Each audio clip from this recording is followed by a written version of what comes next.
Ćao svima, Nemanja ovdje, voditelj Vampire Diaries podcasta i jedan od urednika sajta Vampire Srbija, kako bi vam predstavio nagrade koje će naši dobitnici na konkursu Letnja doza nagrada da osvoje, koja je spremila fantastična MG Sekulić.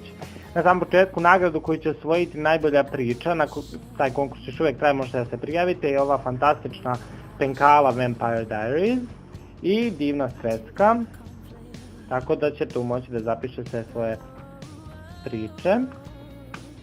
Prvo mjesto u kategoriji posteri osvojit će ovu futrolu Vampirski dnevnici. Drugo mjesto osvaja